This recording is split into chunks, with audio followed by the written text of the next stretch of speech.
Hello again, everybody, and welcome to our Just Two Dads podcast. I am co-host Brian Altunian, here with my partner in success, my partner in thrive, Mr. Sean Francis. Good afternoon, Sean. How you doing? I am blessed and eternally grateful, man. Me too. Isn't that the feeling, right? Every morning I wake up and first thing I do is spend a moment of gratitude.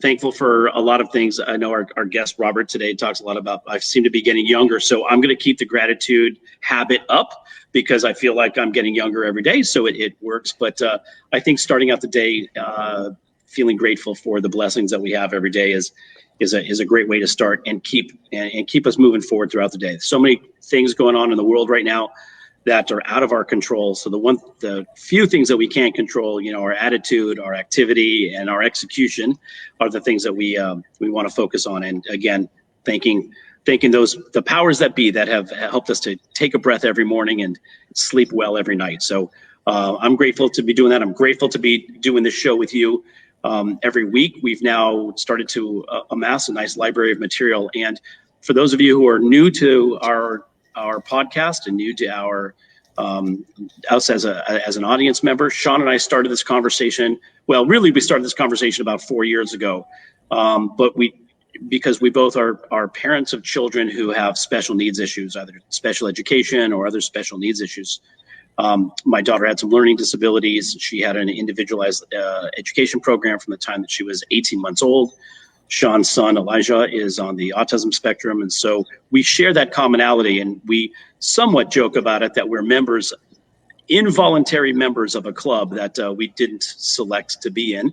But it's developed a brotherhood and a camaraderie that has just been so amazing for me as an individual, for me as a man. And as Sean and I are having conversations about the impact of this, we thought, why don't we actually have this conversation where we know we can have an impact on other communities, because it's not just the special needs community, but that's where this podcast was born from.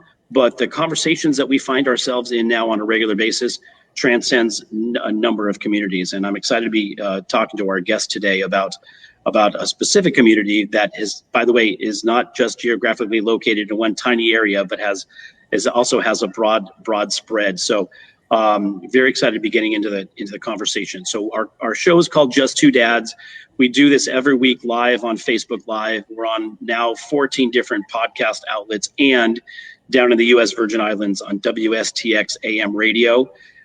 We'd love to do this show. We love the reach. We'd love to have the conversation. And we believe that men should be involved in conversations more than just sports, politics, hunting, and, some of the stereotypical things that we do. And so hopefully we're able to share some insight. And what we find is that in this conversation, we are surrounded by phenomenal people who have a huge impact on their community. We call them warriors, whether they're life coaches or they're doing something in their community. They're educators, they're professionals, they're serving a community that's much bigger than themselves. And as we get into today's guest is an advocate for children. He's one of our bigger supporters. He's actually the catalyst behind us being able to do our show live in the U.S. Virgin Islands. And so we're excited to be talking to Robert Moorhead today. And the advocacy that Robert has done for the children in his community and for the adults in his community is so broad reaching that it just fit in perfectly with who we are as fathers, in the context of what we're doing here with our Just Two Dads show.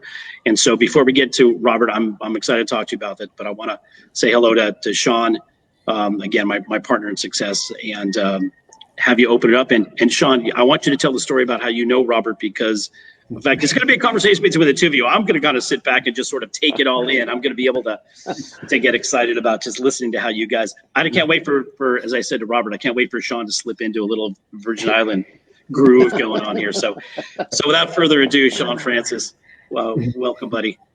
Great to see you. Thank you so much. Great to be here always. And several things.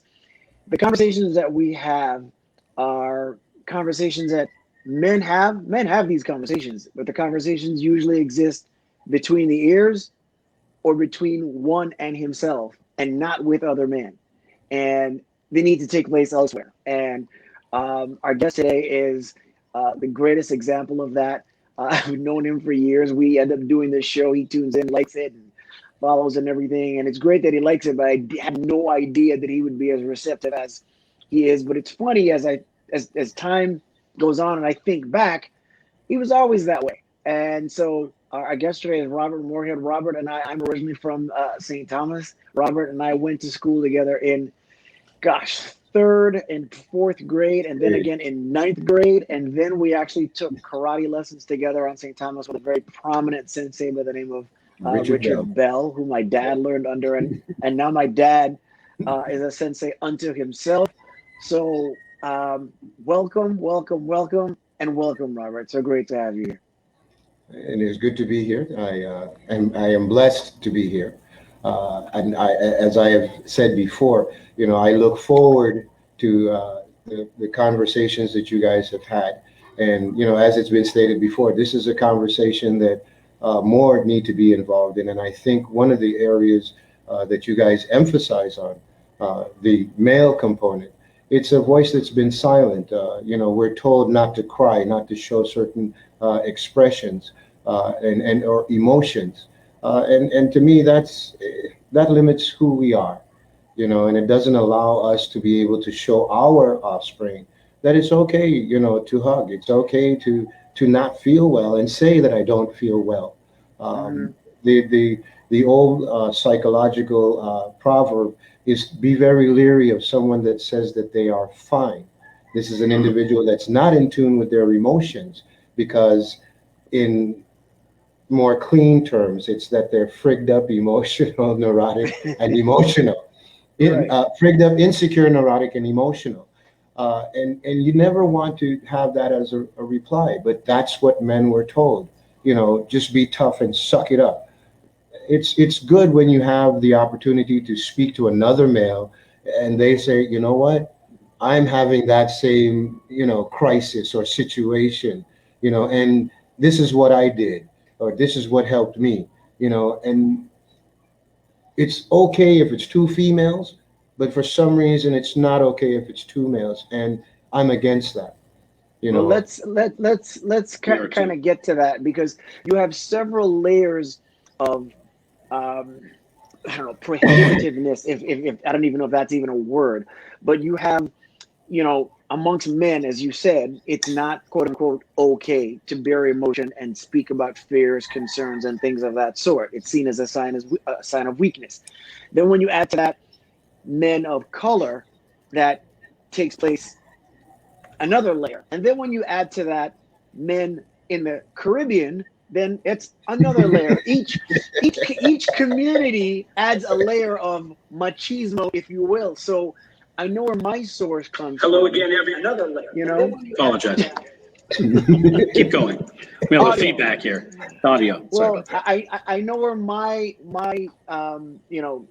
level or idea that is not correct and is okay comes from.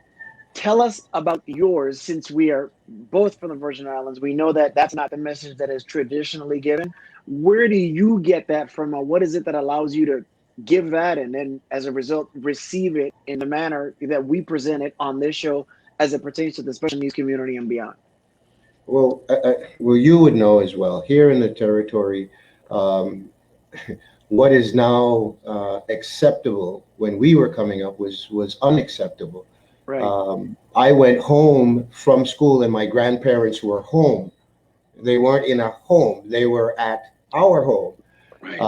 And, the roles that you played, irregardless of your gender, was the same. You had to wash dishes. It was your turn. Whether, it was my sister or my brother, it was just your turn. So right. You wash dishes. In some communities, men doing these types of things are looked down on. The funny thing about it now is my fiance, she thinks it's the greatest thing since sliced bread, because she's from the Dominican Republic, and it's looked down on for men to cook and clean and do laundry. But this is what I grew up doing. And it's even more so for her. She thinks it's wonderful, she gets help and whatnot. But to me, it's part of what I'm accustomed to. You know, if you're doing laundry, shoot, I wore the clothes as well, so let's do the laundry. You know, it's not like long ago where you had to do it by hand and hang it up on the line. You know, there are machines doing most of that now. But the concept of participating, fixing breakfast for her, you know, gentlemen, trust you me, the more things that you're able to do for your significant other, um, it shows a quality in you and it brings out a quality in them, you know. And Absolutely. we tend to, you know, feel, well, oh, she's supposed to do all of these things. Well, what happens in her absence? Can you do those things for yourself? Mm-hmm. And Right. the argument about, you know, oh, well, I don't cook. The best chefs in the world are male. Right. It is odd to find, and not saying that they don't have, but the number is much, much less than males, you know. So my thing is, look, there's a term that we have here locally. It's called don don, and I don't want anybody cooking anything special for me. So um, the don don thing, Sean will tell you later, but it's basically when you're cooked, you know. You know, it's interesting though, Robert. I grew up. My father is Armenian, obviously, and so Middle Eastern culture. My father was, I think, a unique hybrid because he was very affectionate. He was very affectionate. Hugs and kissing was normal in our family. But there was that, and then don't cry, don't, you know, to your point, suck it up, be a man, all those things that we now look at. I think for those of us who are evolved, think, oh my God, what a horrible thing to say to your child. But you know, it was a weird combination, right? So it was sort of a mixed message. It was like, you know, yeah, come here, let me be affectionate, let me hug you, kiss you. Oh, you know, you got sick. Well, I hope you cleaned it up before you went and lied down. Like it was sort of like a weird, like interesting thing, right? So I think culturally, the way that men communicate and communicate with each other and communicate within the hierarchy of their families and in relationships, right? I think that we're seeing more of a global change, if you will, that these kinds of conversations I think are good for everybody to know that there's another way of communicating with your partners and with your family members, and there's another way of providing service to your significant other. And right. And so, but from my, I had to learn all of that through relationships, which was sometimes painful because I was like, oh, I was doing it wrong. I didn't even know that was what I grew up in. I didn't know that was wrong. Right. So I like that we're having this conversation. I want to hear more about how your culture is in the islands, if it's different than what we experience here in the States as it relates to men's conversations. Well, you start with terminology. When we started our initial conversation, and to you, it is something that is normal, and everywhere you can see it. My son, he's 6 years old, and when we're watching the news, they have a portion that says, the kids' news.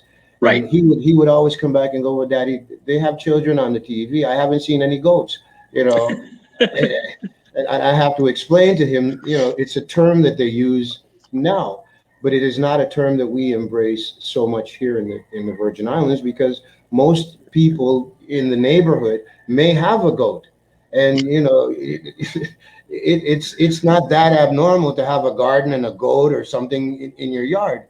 I mean, even at my house, my next door neighbor has 3 goats, and he is very familiar with the term kid, Sure. Just so you know, every time I hear the word kid now, or I hear it come out of my mouth, I instantly have the Robert Moorhead voice in my ear going, children, child, not a kid. We had a guest on last week who was talking about, he was an educator, he was talking about a couple weeks ago, and he was talking about all of the kids. And all I kept thinking was like, oh boy, Robert is really going to have a field day with this guy. So, but I take it you're absolutely right. In a way, using a terminology like that can, in certain cultures, be not just seen, I don't want to say derogatory, but not seen just as derogatory, but can also be stifling from a growth perspective. And I watched your show as you mentioned it on your show. I think maybe because you saw that I was watching, because you talked about it. And I think that you're empowering the conversation around empowering children with just that one change in term is significant. And I think that's a great example. I have worked with many children, and one of the things that you would get them to say, I can't do something. Right. Okay, well, so you can't do it, then don't do it. No, but I want to do it, then do it. You know, you are able, and this is what we don't let our young people know. You are able. And I have had some with physical challenges, and they would come and say, oh, well, Mr. Moorhead, that, I just walk funny. I said, look, as old as I am, I walk funny too, but I'm going to get from point A to point B. Are you? Oh, I just get there. Then what are you worried about? Mm-hmm. The object being is, if we're all going to go to Lionel Roberts Stadium, okay, Mm-hmm. it doesn't make a difference whether you use Main Street, I use Back Street, and Brian uses Waterfront. The objective is for all of us to end up at Lionel Roberts Stadium. Right. All of us to end up at our desired location. The means of transportation, whether I use a horse, you use a motorcycle, and Sean flies in with a helicopter. Are we going to be in the same location? Yes. Then how you got there is irrelevant. The shortcomings that we have, as long as I can accept my own shortcomings and I know them, it would be impossible for you to go, oh, Robert, you've got the gray beard. Yeah, it comes with the package. It's mine, and I'm comfortable with it.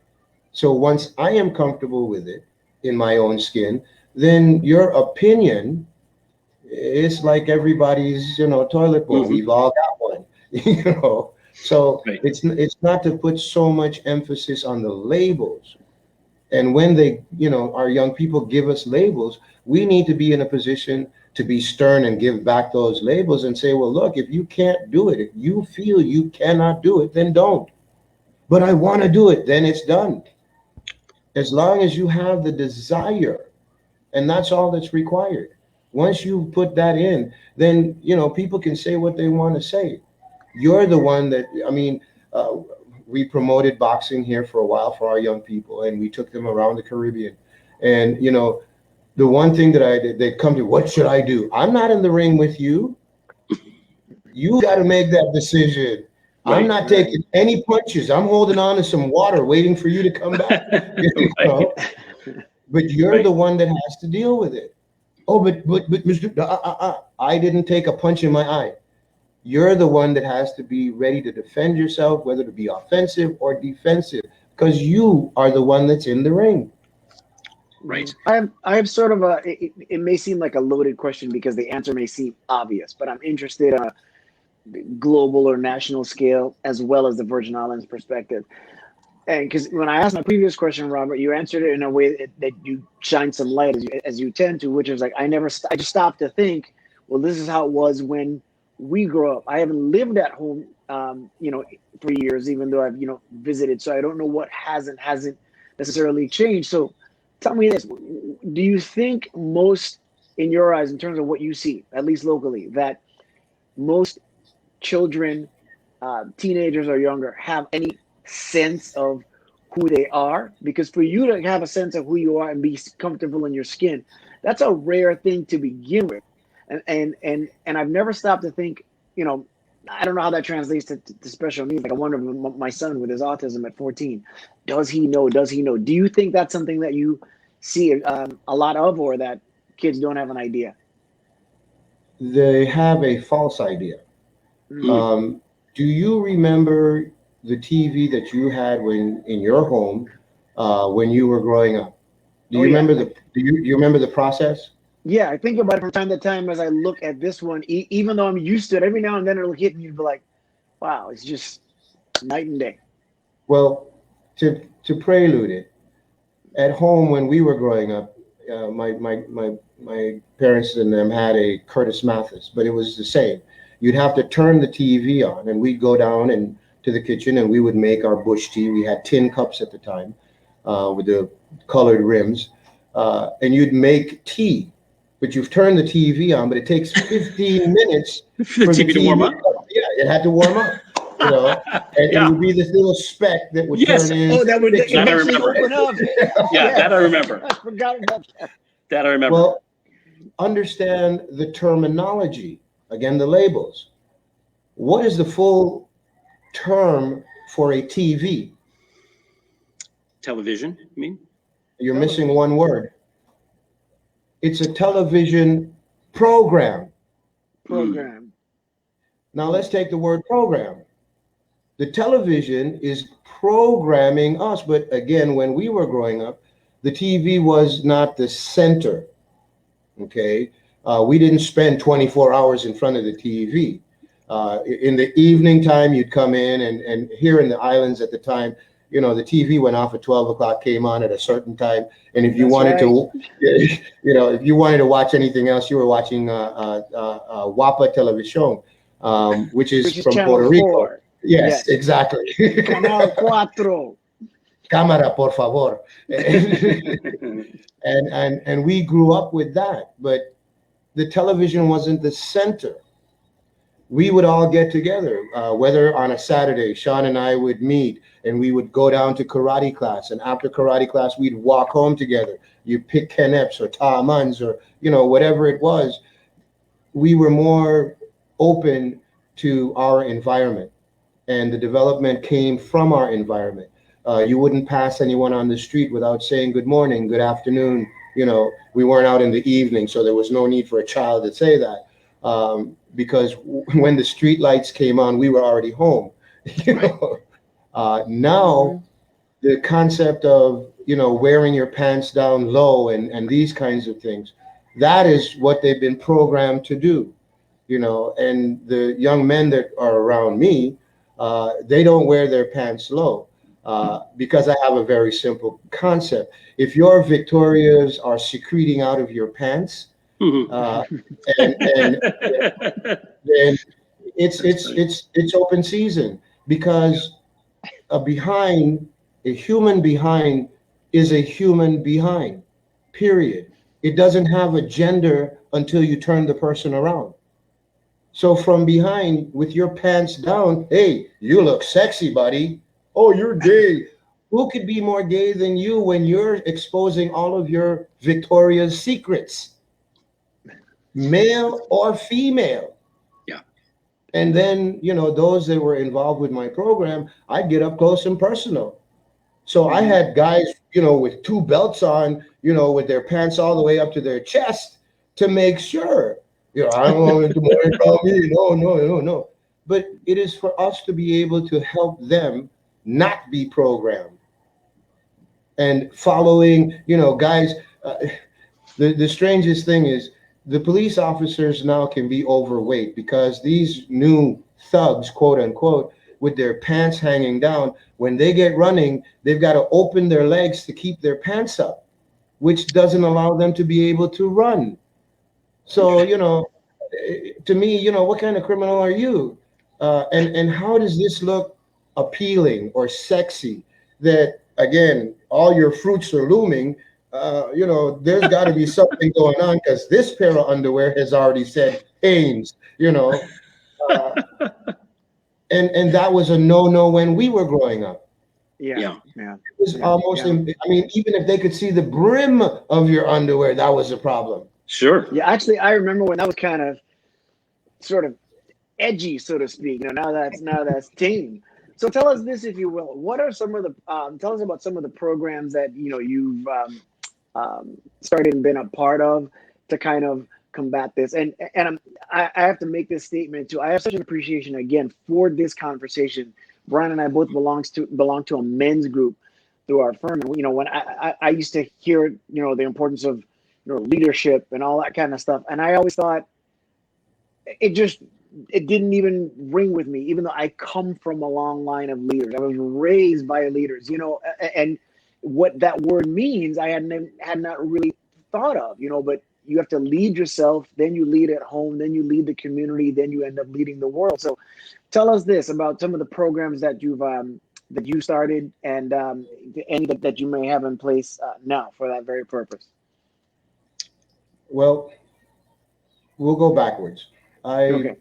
Basically, when I came home, I left the continental United States. I was working with FEMA, you know, the 24 hours and all of that craziness.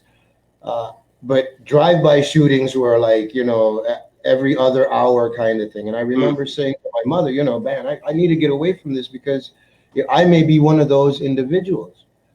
And Where in the States were you? well, I was stationed in New York. Okay. Makes sense. Yeah. So prior to that, I was in North Carolina. I was working my way home, which was via Puerto Rico, then St. Thomas, then here to St. Croix. But the strangest thing was the second week that I was home, we had a drive-by shooting. And everyone is in the newspaper, oh, the children are this and the children are that and the children are this.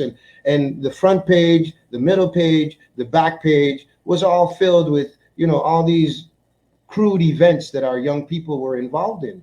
But no one was talking about those young people that were doing well.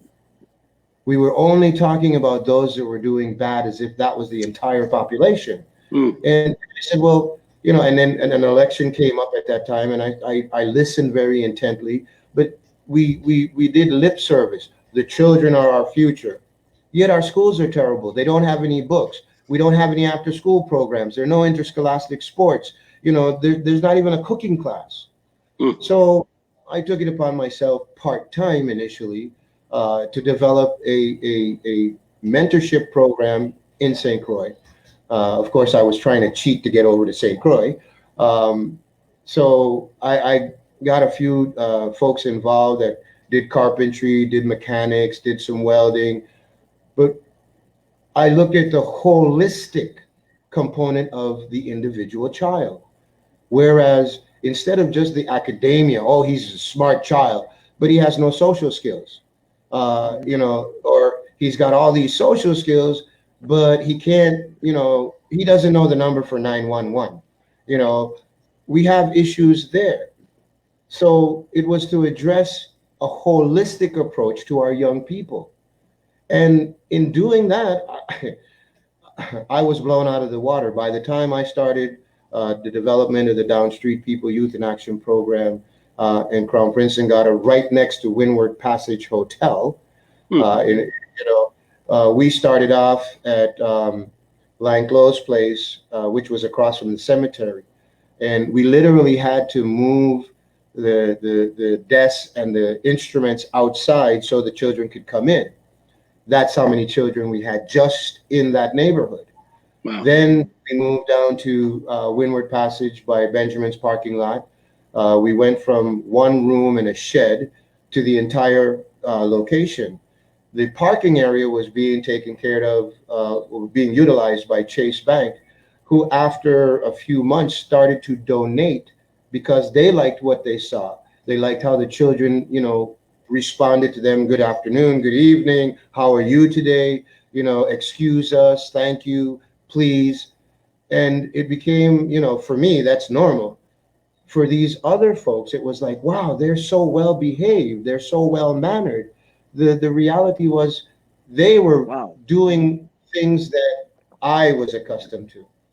So that's all we knew growing up. That's how you approach people. Yeah. So, but this was, remember, they were programmed.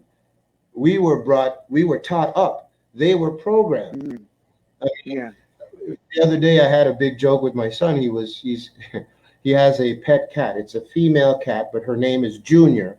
And he was outside playing with her, and she went into the bush and he went behind her and he got stung by a Jack Spaniel, which is a wasp here. He came running back. And I simply put some lemongrass oil on it and sent him back outside. He was content. He loves being outside, and that's what I want them to be able to be brought up, to be taught up, not programmed, where they sit in front of a Game Boy or a Nintendo or a Dreamcast or whatever it is they've got going on today. And they're just fixated. They're programmed by this. So now when they become adults, their programming that they had before is now, reaffirmed by them going along to get along, because that's what they were programmed to do. And again, I have listened to every single one of your guests that you have had on the show. And, I'm still waiting to see what's wrong. These people are special because of the things that they have accomplished, period. That's what's made them special. Their accomplishments. I mean, standing up in front of a group of people and speaking, that's an accomplishment. For sure. Being able to say, no, I don't like asparagus. That's an accomplishment. And if you can't do just for today, then reduce it to just for an hour. If you can't do it for an hour, reduce it for just for this minute. And if you can't do that, just for this moment.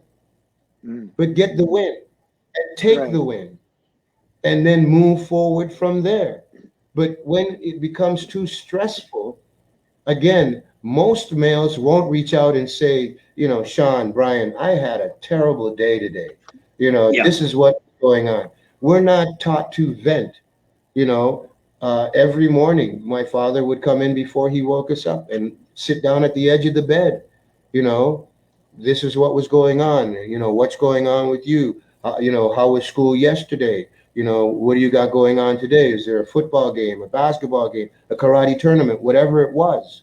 He included himself 5-10 minutes. I don't know how long it was, but he came in and sat with each and every one of us. And he shared that time. Up to this day, my father can't swim. I discovered my father couldn't swim when I came home from college. But every Sunday we went to the beach. And he was doing what I thought was swimming because he was in the, but again, I have a little advantage. My father is 7 feet 1 inch. Wow. And he would basically be kneeling down and doing these strokes, but he was there with us. And we didn't know any different because, you know, at 7 feet and we're 3 feet, we're at his kneecap. You know, he could do anything and get away in the water and we would never know. But it was about spending that time with us, being there with us. And, you know, when he got us up in the morning, we would take our bath. By the time we came out to eat, he was cleaning up because he had already been out doing and preparing himself to go to work. He would start to put the kettle on, you know, so by the time we came out, my mother's already now out and she's fixing breakfast. There was that teamwork. And then as we got older and we got into high school, it was about learning about food, how to pick up chicken and purchase chicken and what meats look good and fruits and vegetables. So when I started the program with my young people, that was the same thing I did. We'd go to the supermarket. When we traveled from St. Thomas to St. Croix, our girls got together and two of my boys who are now, one is a Michelin star chef in Atlanta. Wow. And the other one works in New York. And the one that works in New York is actually a vegan, but he prepares the best food. Okay. He's never tasted meat, I swear, but he cooks the best steaks, the best pork chops, you know, has no problem with this. They went out and they purchased the food for the time that we would be in St. Croix. They did the room assignments, you know, who was going to be in what room with whom, you know, when we were going down to the village, you know, what time we would go, how long we would stay, you know, the transportation from St. Thomas to St. Croix and back, you know, what groups were in what plane, you know, how many tickets were required, you know, if we were going to get any discounts on the tickets. They negotiated all of this. Wow. Because you taught them basic life skills. Like you're teaching, like your guidance is how to, you know, how to be a leader in your family, and to Sean's point, in your head, in your family, in your community, right? How to take life skills and apply them, which I think the point that you're making is like that definitely is missing in a lot of places. Because again, we get back to that separation and labeling, you know, and when we remove the labels and we make it all inclusive, Sean and I spoke and I said to Sean, you know, how many people do you remember that had special needs when you were a child?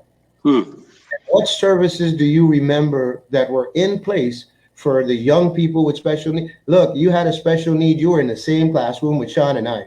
Okay, that's true. Yeah, it didn't. You know, it didn't make a difference. We didn't.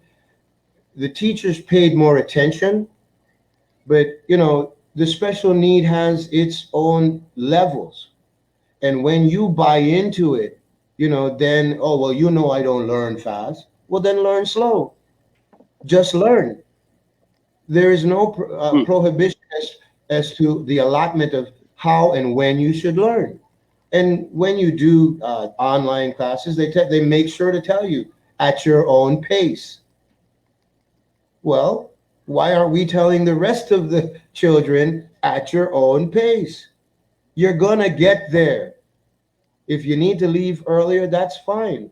But make sure that you're at Paulie Joseph, Lionel Roberts, the LA Stadium, wherever.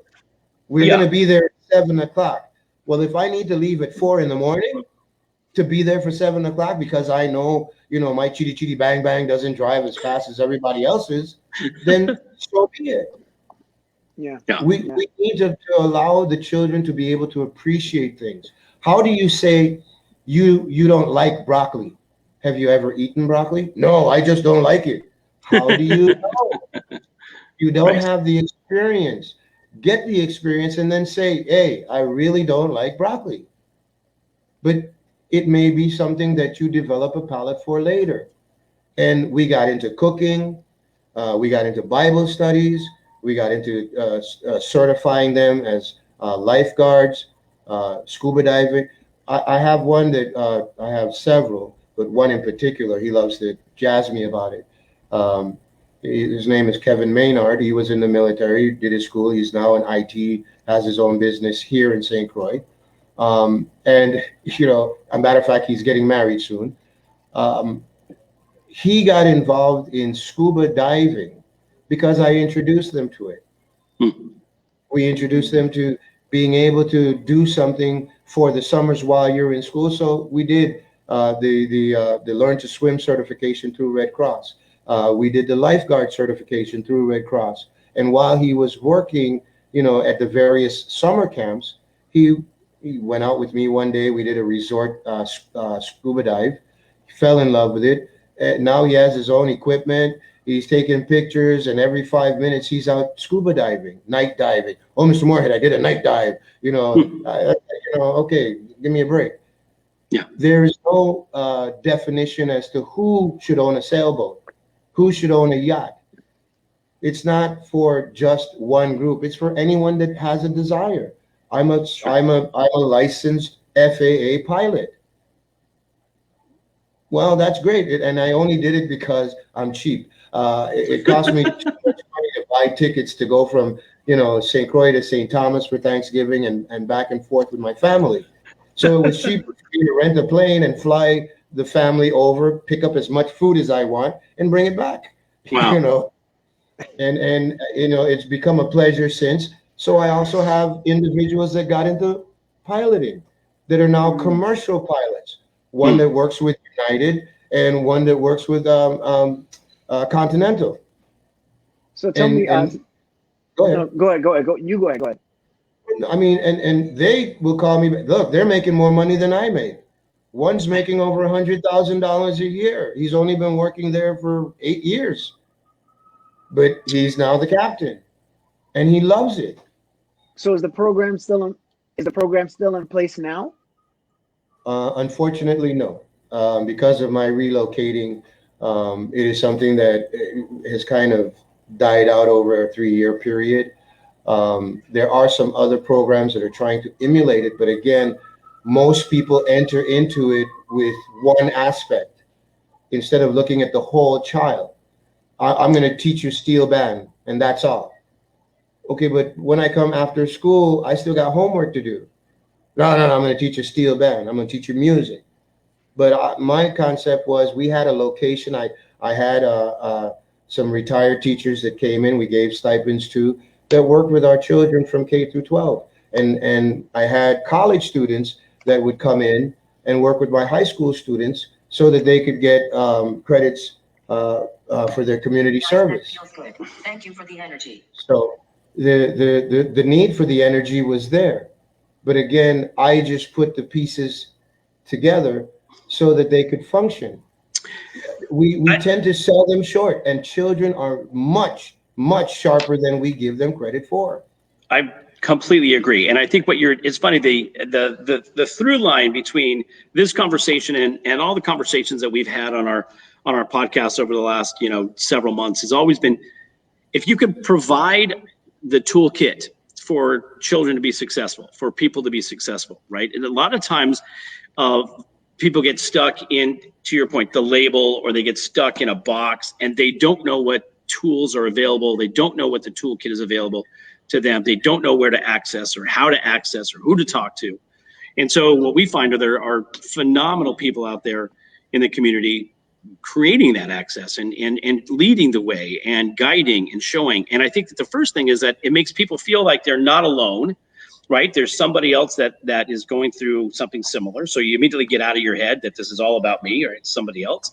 And then beyond that, there's somebody who has some expertise that can be a leading image, a guide for us to step into wherever our strengths are. And, we find that as we talk about the special needs children, where you may have a deficiency in one particular area, you often have a significant or super efficiency in other areas, right? So the key to your point, which I love, Robert, is what you're talking about within this program and talking about the potentiality for children is for folks to identify those areas where they've got the super efficiency, they've got the superhero power, they've got the ability to succeed. And it doesn't matter how they get there as long as they get there, but identify it, support it, acknowledge it, guide it, channel it, and give them a chance to win. And I think that's phenomenal. And it doesn't happen in a vacuum. It happens because people like you are leaders who are open to the conversation to say things have to change. We have to make a difference here in these children's lives.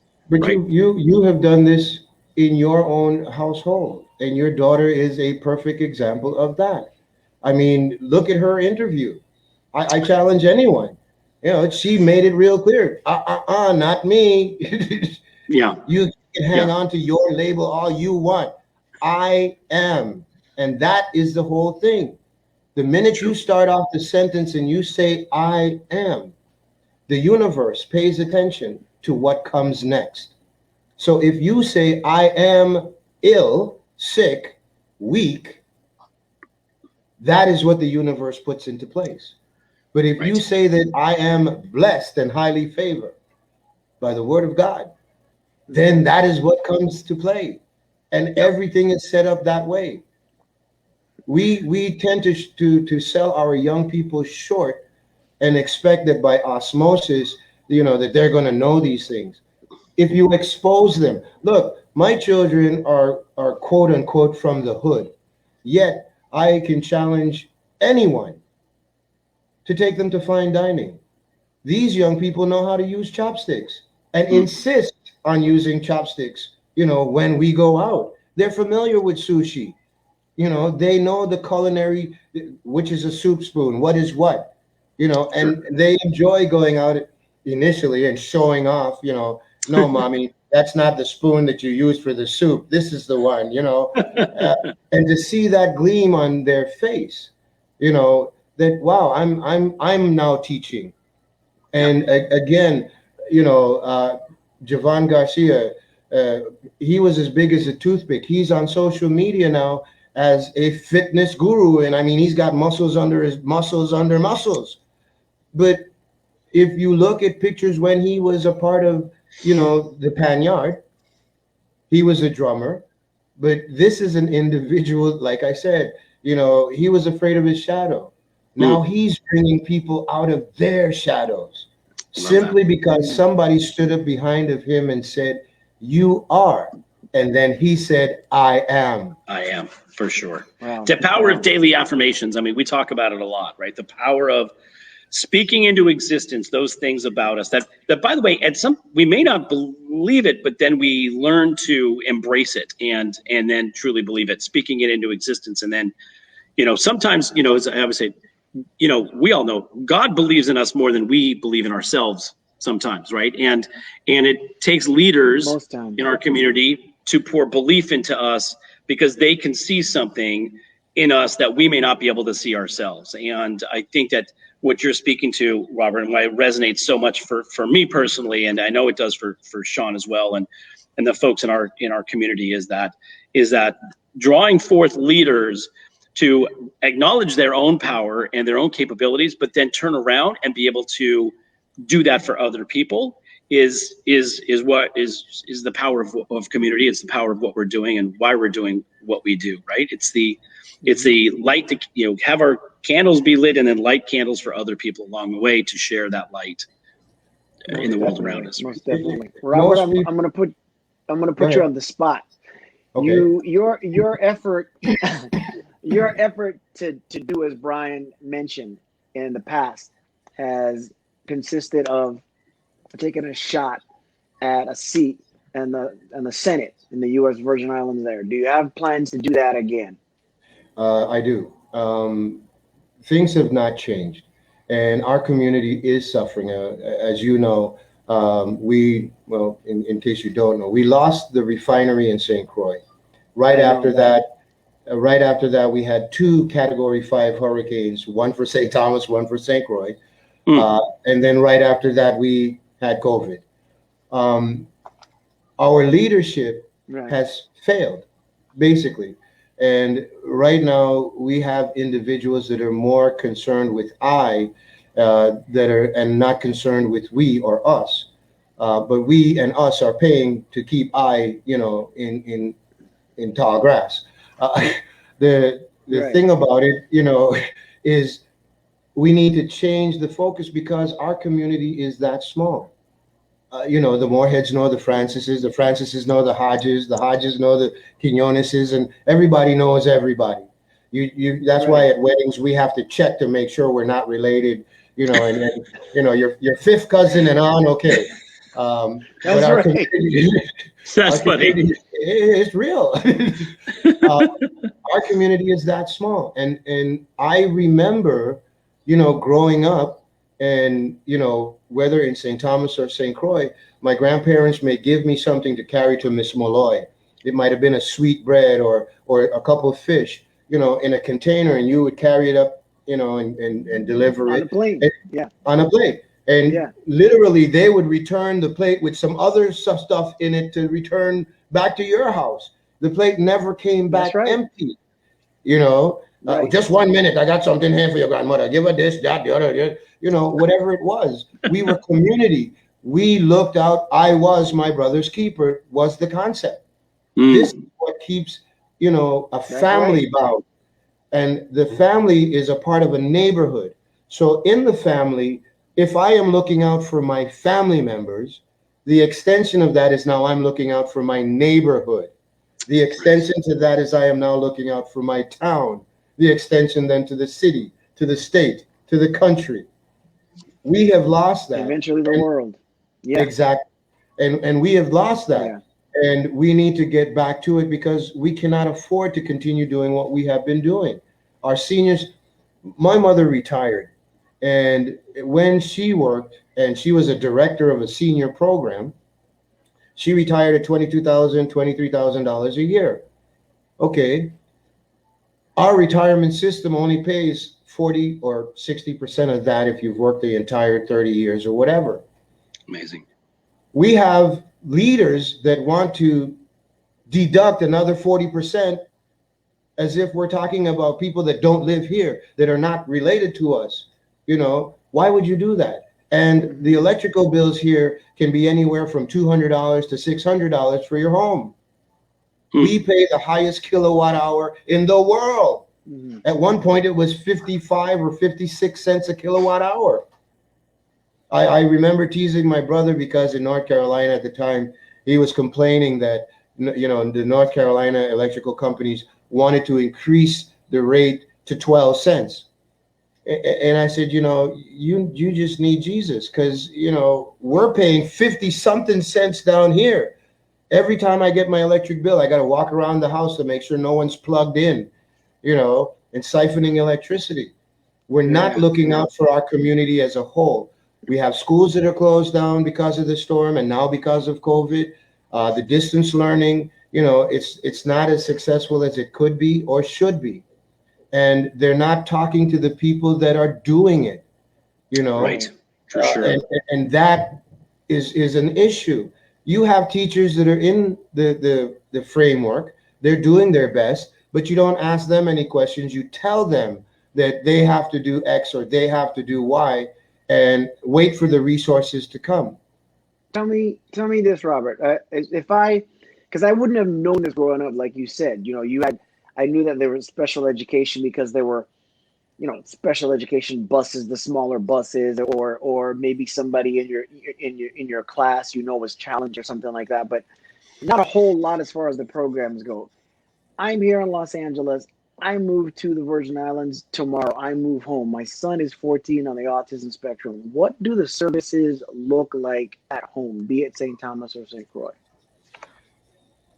Fortunately, we do have very, very, very good services.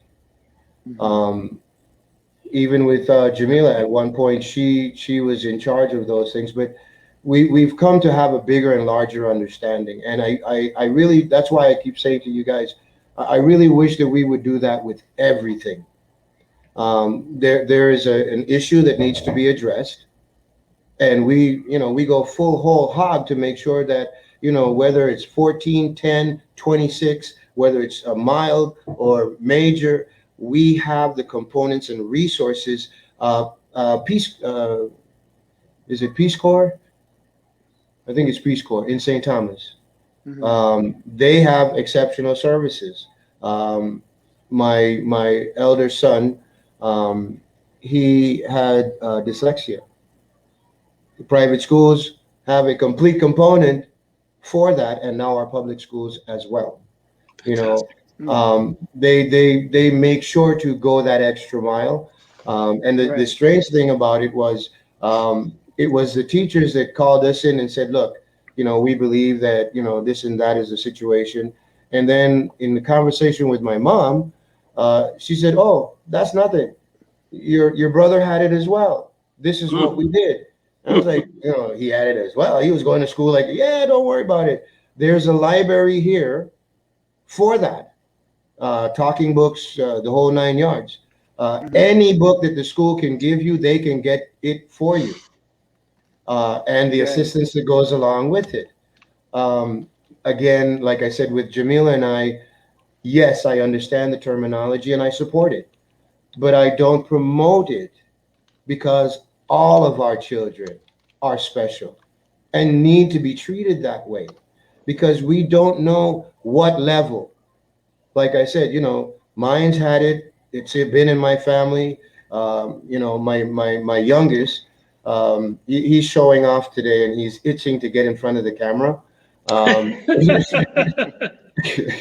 But he was. We went to pick up his report card today, and I don't know if you can see that very well. Oh, I see the word honor. There you go, honor roll. All right. Yes. Look at that. And he's very excited with himself. So he and this is what we're saying. I say to him, because you worked hard, now you get to play just as hard. And there's a time for everything. So we celebrate those things. This is at the moment my youngest. Oh my gosh, what a beautiful child. Look at that. Hello. Say hello. Go. Oh gosh. Mr. TV. He loves going to the radio station with me. And he grabs the mic and he gets on the air and he does his thing. Wow. It's a pleasure to see him. Pleasure. I'm glad you had him pop on. We're at that time. Now tell me this.